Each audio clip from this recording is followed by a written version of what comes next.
This is the full-size luxury car from Kia. That's right, Kia is going up market with this K900.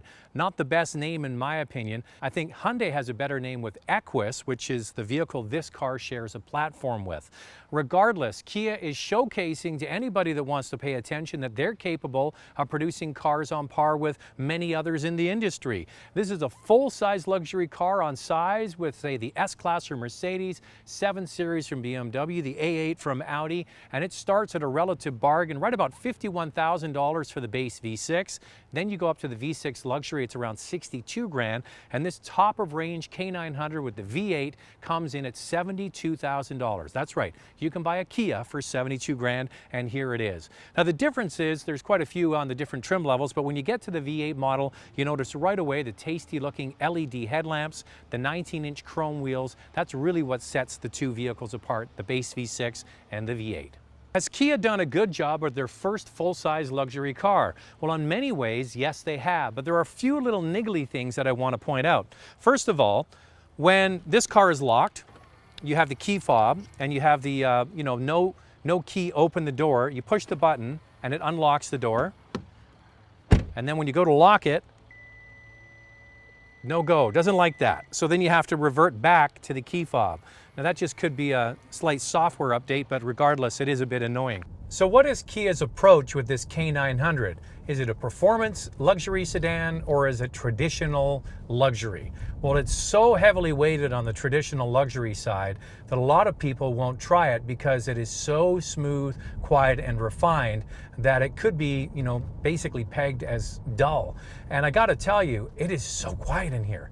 You barely hear anything from the engine to the road, and I had a chance to drive this over 1,000 kilometers on a road trip with my family, and we all noticed how quiet it was, but some passengers, mostly my wife sitting there, found the ride way too soft. And when I pushed it in the corners on some switchback roads through the mountains, the car did not like it. It really liked cruising on the open highway, but you push this car hard into a corner and it really doesn't like that. It definitely is a cruiser, smooth and quiet.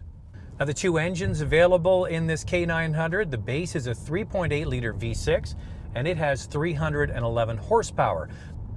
The car I'm driving here is a 5 liter V8 and it has 420 horsepower and 376 foot-pounds of torque. And I gotta tell you, driving through the mountains, there was no lack of power. It pulled and it was effortless, especially on those mountain passes. However, it's only rear-wheel drive. There's no all-wheel drive in this car, and that is a real problem for somebody that's looking for a big luxury car in the Canadian marketplace because, Mercedes and BMW and Audi have all gone all-wheel drive in pretty much all of their cars. Because when people are shopping, they just really won't consider a rear-wheel only drive car. That's what Jaguar had to do in the last iteration of the XJ. They had to put in an all-wheel drive system in order to compete. There's an 8-speed automatic transmission that does a great job. However, there's no paddle shifters on the steering wheel. So overall, this is a car that somebody that's in the Kia family already and is thinking of getting something bigger and more luxurious, this is the car that they might want. However, are you going to pull people away from Audi, BMW, and Mercedes?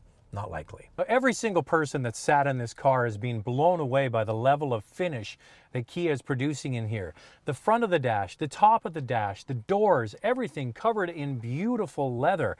I recently had the Range Rover Sport, and the Range Rover Sport isn't even close to this vehicle on the inside, and it's way more expensive. They could learn a thing or two about how to put together a nice interior. The steering wheel, the center of the steering wheel, beautifully covered in leather. There's wood. It's got on the seats here on the door, very similar to Mercedes-Benz. You adjust the seats on the door instead of on the side of the seat. It's got a nice big screen that's easy to use, the controller in the center, very similar to Audi's MMI system. And if you get this top V8 model, you get a TFT screen behind the steering wheel that all of the gauges are illuminated. They're not real gauges. The V6 model, you don't get that.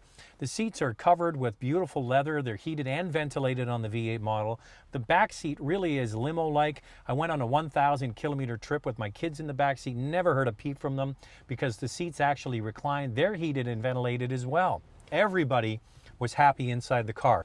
Now, there are a couple of things that need to be addressed. When I paired my phone, I got the Bluetooth going for the phone, but I couldn't get it to go for my audio. It didn't support it, it said, inside the system. Also, this car has a shifter that's exactly the same as BMW. It operates in the same manner. So it's probably from the same parts department there at ZF, and that's who's supplying it. When you put the car into reverse, the backup camera comes on, but when you put it in drive, it stays on for over 20 seconds, which means you can't access the radio or any of the other functions. And driving along with the camera on for a long period of time really is annoying. So that's something that could be fixed, as well as the door that won't lock on the outside from the button on the handle. That needs to be updated along with the Bluetooth streaming audio. So these are all just little software issues that often are the case when somebody comes out with a vehicle for the very first time. Well, is this K900 from Kia a dog? Well, absolutely not. As a first effort in the luxury department, they have done a fantastic job on a few fronts. If you want smooth and quiet, this car is pretty hard to beat, and the price tag is amazing. It's got 2 engine choices, and it is loaded with all kinds of goodies, especially when you get this top of model, the $72,000 V8 model. Now, a few things it doesn't have. I wish they could tweak some of the software issues like the door, also the backup camera. There's no real sport settings for the suspension. It really is soft, and it wallows in the corners when pushed hard. However, if you're somebody that cruises a lot, this car is an absolute pleasure to drive. Are they going to sell many of these? No, they don't even think they're going to sell many. About 50 cars across Canada in the year. So it's not going to be a big seller, but it's showcasing what Kia can do.